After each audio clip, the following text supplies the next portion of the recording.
ஈஸியாக ஜெயிக்க வேண்டிய ஆட்டத்தில் தோல்வியை நோக்கி தோல்வியின் விளிம்பு வரைக்கும் போன ஆர்சிபி அணி. ஆனால் அந்த இடத்துல விராட் கோலி அப்படிங்கிற தனி மனிதன் அவர் நின்று விளையாண்ட ஒரு அபாரமான செம்ம சூப்பரான இன்னிங்ஸ். ஸோ இதன் காரணமாக இன்றைக்கி நடந்த ஃபர்ஸ்ட் ஐபிஎல் மேட்சை பார்த்தீங்கன்னா யார் ஜெயிக்க போகிறாங்க அப்படிங்கிற ஒரு உச்சக்கட்ட பரபரப்பு ஒரு கட்டத்தில் ஏற்பட்டு கடைசியாக ஒரு த்ரில்லரான வெற்றியை முதலாவது ஆட்டத்திலே இன்றைக்கி ஆர்சிபி அணி அவங்க நிகழ்த்தியிருக்காங்க. முக்கியமாக விராட் கோலி அவர் இன்றைக்கி அற்புதமான இன்னிங்ஸ் விளையாண்டு ஆர்சிபி அணியை ஜெயிக்கவும் வச்சுருக்காரு. ஸோ அப்படி இன்றைக்கி நடந்த இந்த ஃபர்ஸ்ட் ஐபிஎல் மேட்ச்சில் என்னென்ன நடந்துச்சு, முக்கியமான சம்பவங்கள் நடந்துச்சு, ஆர்சிபி எப்படி ஜெயித்தாங்க அப்படிங்கிற இந்த ஆட்டத்திற்கான ஃபுல் ஹைலைட்ஸ் எல்லாமே என்னென்ன அப்படின்னு இந்த வீடியோவில் பார்க்கலாம். அதனால் வீடியோவை ஸ்கிப் பண்ணாமலேயே பாருங்கள். அதாவது ஐபிஎல் வரலாற்றில் இன்றைக்கி தான் பார்த்தீங்கன்னா முதலாவது முறையாக எந்த ஒரு ஓப்பனிங் செலிப்ரேஷன் எதுவுமே இல்லாமல் எந்த ஆடம்பரமும் இல்லாமல் சாதாரணமாக இன்றைக்கி ஐபிஎல் ஆட்டம் துவங்கப்பட்டிருக்கு பெங்களூரு சின்னசுவாமி கிரிக்கெட் ஸ்டேடியத்தில். அதுக்கு என்ன காரணம் அப்படின்னு பார்த்தீங்கன்னா கடந்த வருஷம் ஆர்சிபி கப்பு ஜெயிச்சிருந்தாங்க. ஆனால் அந்த செலிப்ரேஷனை பார்க்குறதுக்காக அங்கே கிரவுண்டுக்கு வந்த 11 பேர் அந்த நெரிசலில் சிக்கி அவங்க உயிரை இழந்திருந்தாங்க. அதுக்காக அவங்களுக்கு ஒரு மரியாதை செலுத்தி எம்டி 11 சேர்கள் இந்த ஆட்டம் துவங்கிறதுக்கு முன்னாடி மைதானத்தில் அமைக்கப்பட்டு எந்த ஒரு ஓப்பனிங் செரமனி எதுவுமே இல்லாமல் அமைதியாக ஆரவாரம் இல்லாமல் இன்றைக்கி இந்த மேட்சை ஆர்சிபி ஹைதராபாத் 2 அணிகளுமே துவங்கியிருந்தாங்க. இப்படி இருக்க டாஸ் ஜெயிச்சது ஆர்சிபி அணி, அவங்க தான் டாஸ் ஜெயிச்சாங்க. ஆனால் ஃபஸ்ட்டு ஹைதராபாத் அணி அவங்கள பேட்டிங் பண்ண வச்சுருக்காங்க. நல்ல முடிவு அப்படிங்கிற மாதிரி தான் சொல்லணும். ஏன்னா ஃபஸ்ட்டு ஓப்பனராக வந்த டிராவிஸ் ஹெட், அபிஷேக் சர்மா 2 பேருமே அடுத்துன்னு சொற்ப ரன்களுக்கு அவுட் ஆனாங்க. முக்கியமாக அபிஷேக் சர்மா வேர்ல்டு கப்பில் எப்படி அவர் ஃபார்ம் அவுட்டில் இருந்தாரோ அதே மாதிரி தான் இந்த ஐபிஎல் ஆட்டத்துலையுமே ஃபர்ஸ்ட் மேட்ச்சில் மோசமாக விளையாண்டு 7 ரன்னுக்கே அவுட் ஆகி வெளியேறினார் அபிஷேக். அதே போல் டிராவிஸ் ஹெட் 11 ரன்னுக்கே அவுட் ஆகி வெளியேறினார். அதுக்கு அப்புறமா வந்த நிதிஷ்குமார் ரெட்டி அவர் கூட பார்த்தீங்கன்னா 1 ரன்னுக்கே அவுட் ஆனார். ஆனால் கேப்டனாக பார்த்தீங்கன்னா இஷான் கிஷன் அவர் தான் கேப்டன் ப்ளஸ் விக்கெட் கீப்பராக செயல்படுறாரு. இஷான் கிஷன் செம்மையாக விளையாண்டார். வேர்ல்டு கப்பில் எப்படி நம்ம இந்தியாவுக்காக மேட்ச்சில் ஒரு சில மேட்சுகளில் நல்ல ஃபார்மில் இருந்தாரோ இஷான் கிஷன், அதை அப்படியே கம்ப்ளீட்டாக பார்த்தீங்கன்னா அந்த ஃபார்மை கண்டினியூ பண்ணி செம்மையாக ஃபஸ்ட்டு மேட்ச்லேயே இஷான் செம்மையாக விளையாண்டார்.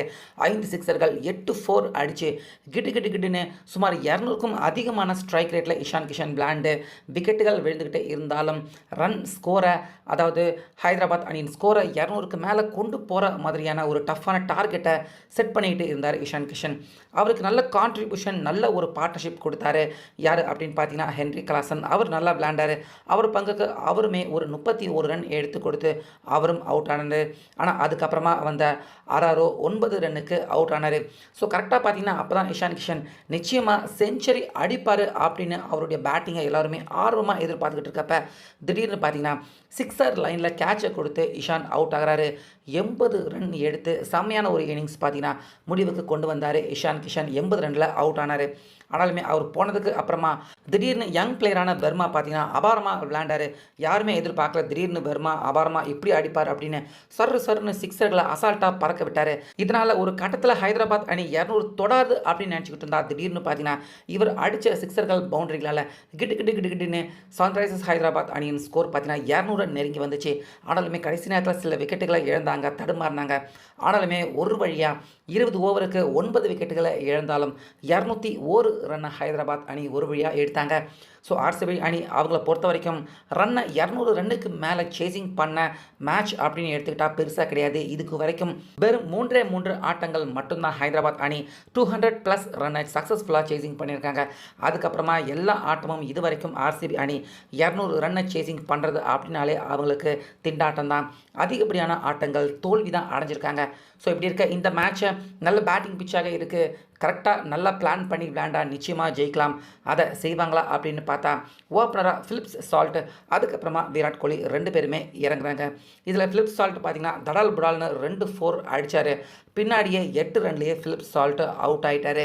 அதுக்கப்புறமா வந்த படிக்கல், விராட் கோலி 2 பேருமே நல்லா விளையாண்டாங்க. பவர் பிளே முடிகிற வரைக்கும் ஆர்சிபி அணி பேட்டிங், ரன் ரேட் எல்லாமே தாறுமாறாக இருந்துச்சு. முக்கியமாக ஹைதராபாத் அணி பக்கம் அவங்க என்னென்னமோ பண்ணி பார்த்தாங்க, எல்லா பவுலர்லையுமே ட்ரை பண்ணி பார்த்தாங்க. இஷான் கிஷன் அவர் என்னென்னமோ செஞ்சு பார்த்தாரு. ஆனாலுமே படிக்கல், விராட் கோலி அவங்க 2 பேருடைய பார்ட்னர்ஷிப்பை பிரேக் பண்ண முடியல. இதில் படிக்கல் திடீர்னு பார்த்தீங்கன்னா எங்கேருந்து தான் இவருக்கு இவ்வளோ ஒரு அபாரமான பேட்டிங் ஸ்கில் வந்துச்சு அப்படின்னு தெரியல. ரொம்ப அசால்ட்டாக ஈஸியாக சிக்ஸரை சர்ன்னு கனெக்ட் பண்ணார். 10 குறைக்கு கேப்பில் எல்லாமே 4 4 போக ரொம்ப அசால்ட்டாக படிக்கல் 26 பந்து தான் ஃபேஸ் பண்ணார். 4 சிக்ஸ் ஏர் 4 அடித்து 61 ரன் விட்டா செஞ்சுரி அடிச்சிருப்பார் போல இருக்குது. ஃபாஸ்டஸ்ட் செஞ்சுரி அடிச்சிருப்பார் போல இருக்குது. அந்தளவுக்கு அபாரமாக விளையாண்ட படிக்கல் 61 ரனில் அவுட் ஆகிறாரு. ஸோ படிக்கல் அவுட் ஆனதுக்கப்புறமா கொஞ்சம் நிம்மதி பெருமூச்சு விடலாம் அப்படின்னு ஹைதராபாத் டீம் அவங்க நினைக்கிறாங்க. ஆனால் பின்னாலேயே பார்த்தீங்கன்னா விராட் கோலி அவர் பங்குக்கு அவரும் கரெக்டான பால் கரெக்டான நேரத்தை யூஸ் பண்ணிக்கிட்டு 6 4களை அடிச்சுக்கிட்டு இருக்காரு. ஸோ அந்த நேரத்தில் தான் பார்த்தீங்கன்னா ஆட்டத்தினுடைய மொமெண்டம் கை மாறுது. ஏன்னா அது வரைக்கும் ஆர்சிபி ஈஸியாக இந்த ரன் அடிச்சிருவாங்க, 15 ஓவர்லேயே மேட்சை முடிச்சிருவாங்க போல இருக்குது அப்படின்னு எல்லாருமே நினச்சிக்கிட்டு இருந்தா அந்த நேரத்தில் பார்த்தீங்கன்னா திடீர்னு ராஜ் பட்டிதார் அவர் பங்குக்கு ஒரு 31 ரன் எடுத்தார். அவருடைய விக்கெட்டை திடீர்னு ஆர்சிபி இழக்கிறாங்க. அடுத்து பின்னாடியே வந்த சதீஷ் சர்மா அவரும் முதலாவது பந்தே அவுட் ஆகிறாரு. ஸோ இதனால் ஆட்டம் அப்படியே ஆர்சிபி ஈஸியாக இந்த மேட்ச்சில் ஜெயிச்சிருவாங்க, 15 ஓவரில் மேட்சை முடிக்க போகிறாங்க அப்படின்னு எல்லாருமே நினச்சிக்கிட்டு இருந்தா ஆட்டத்தினுடைய மொமெண்டம் அப்படியே நேராக பார்த்தீங்கன்னா ஹைதராபாத் அணி பக்கம் திரும்புது. கொஞ்சம் கொஞ்சமாக அவங்களும் ப்ரெஷரை போட ஆரம்பிக்கிறாங்க. ஆனால் அந்த இடத்துல விராட் கோலி அவர் நிற்கிறது ரொம்ப பெரிய ஒரு சவாலாக தான் இருந்துச்சு ஹைதராபாத் அணிக்கு. ஸோ ஹைதராபாத் அணி அவங்களும் கோலி அவருக்கு டஃப்பான பால் போடுறாங்க, சில டாட் பால்களை போட்டாங்க.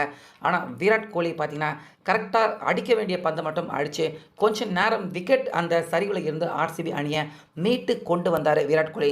பத்தாக்குறைக்கு மறுமுனையில் டிம் டேவிட் அவரும் பார்த்தீங்கன்னா கொஞ்சம் ஸ்லோவான இன்னிங்ஸ் விளையாண்டார், 6 4 அடித்தார். ஆனாலுமே டிம் டேவிட் அவர் கூட ஒரு நல்ல பேட்டிங் காம்பினேஷனை விராட் கோலி அவர் போட கடைசியாக பார்த்தீங்கன்னா இந்த மேட்ச்சில் கொஞ்ச நேரம் பொறுத்து விளையாண்ட ஆர்சிபி அணி கடைசியாக வெறும் 16 ஓவர் முடிகிறதுக்குள்ளேயே மேட்சை முடிக்கிறாங்க. அதுவும் எப்படி முடிக்கிறாங்க அப்படின்னு பார்த்தீங்கன்னா அந்த 16வது ஓவரில் ஒரு சிக்ஸர், அடுத்தடுத்துன்னு 3 4 பார்த்தீங்கன்னா விராட் கோலி அடிக்கிறாரு. ரொம்ப ஈஸியாக இந்த மேட்சை ஒரு கட்டத்தில் தோக்குற மாதிரி வந்தாலும் ஒரு கட்டத்தில் த்ரில்லராக போன இந்த மேட்சை ரொம்ப ஈஸியாக அசால்ட்டாக ஆர்சிபி அணி ஜெயிக்கிறாங்க. ஏற்கனவே கடந்த வருடம் ஆர்சிபி அணி கப்பு ஜெயிச்ச ஒரு சாம்பியன் டீமாக இருந்த ஆர்சிபி அணி இப்போ ஃபர்ஸ்ட் மேட்ச்லேயே பார்த்தீங்கன்னா 16 ஓவர், அந்த ஓவர்லேயே 200+ ரன்னை சக்ஸஸ்ஃபுல்லாக சேசிங் பண்ணுறாங்க. இது வரைக்கும் 200 ரன்னை ஆர்சிபி அணி சேசிங் பண்ண அந்த ரெக்கார்டுகள் எல்லாமே மோசமாக தான் இருந்திருக்கு. 200 ரன் எடுத்துட்டா நிச்சயமாக எதிரணி ஜெயிச்சிடுவாங்க. அப்படிப்பட்ட ஒரு ரெக்கார்டு, மோசமான ரெக்கார்டை வச்சுக்கிட்டு இப்போ ஆர்சிபி அணி 16 ஓவரில் 200 ரன்னை அவங்க சேசிங் பண்ணியிருக்காங்க. அப்படிங்கிறது அவ்வளவு அசால்ட்டான ஈஸியான விஷயம் கிடையாது. முக்கியமாக இடைப்பட்ட ஓவர்களில் விராட் கோலி அபாரமாக அவர் அந்த பார்ட்னர்ஷிப் விக்கெட் சரிவில் இருந்து ஆர்சிபி அணியை காப்பாற்றினது இப்போ ரன் ரேட்டோடு சேர்த்து ஆர்சிபி அணிக்கு ஒரு எளிதில் ஈஸியான வெற்றியை இந்த மேட்ச்சில் கிடச்சிருக்கு. ஸோ இதன் காரணமாக பார்த்தீங்கன்னா படிக்கல் தடால் புடால்னு அவர் அடித்தாலுமே ஆர்சிபி அணிக்காக நின்று ஒரு சக்ஸஸ்ஃபுல் இன்னிங்ஸை விளையாண்டது விராட் கோலி அவர் தான். அதனால் படிக்கலுக்கு ஆட்ட நாயகன் விருதா இல்லை விராட் கோலி அவருக்கு ஆட்ட நாயகன் விருதா அப்படின்னு எடுத்து பார்க்குறப்ப கோலி கடைசி வரைக்கும் இருந்து மேட்சை முடிச்சு கொடுத்தாரு. அப்படிங்கிறதுக்காக நிச்சயமாக கோலி அவருக்கு தான் பார்த்தீங்கன்னா ஆட்ட நாயகன் விருதும் தரப்படுறதுக்கான வாய்ப்புகளும் அதிகமாக இருக்குது. ஸோ யாருக்கு ஆட்ட நாயகன் விருது கொடுத்துருக்காங்க அப்படிங்கிறத இந்த வீடியோ பார்த்ததுக்கப்புறமா நீங்கள் கவனிச்சிட்டிங்கன்னா அதை நிச்சயமாக கமெண்ட்டில் சொல்லுங்கள். ஸோ ஆரம்பமே முதலாவது ஆட்டமே ஆர்சிபி அணி ஒரு அபாரமான இமாலய வெற்றியோட நல்ல ரன் ரேட்டோட சக்ஸஸ்ஃபுல் 200+ ரன் சேசிங்கோட ஆர்சிபி அவங்களுடைய வெற்றி பயணத்தை தொடர்ந்துருக்காங்க. ஸோ இந்த வருஷம் ஆர்சிபி அணி அவங்களுக்கு எப்படி அமைய போகுது, அவங்க திரும்பவும் சாம்பியன் ஆகிறதுக்கான வாய்ப்பு இருக்கா, உங்கள் கருத்து என்ன அப்படிங்கிறத கமெண்ட்டில் சொல்லுங்கள்.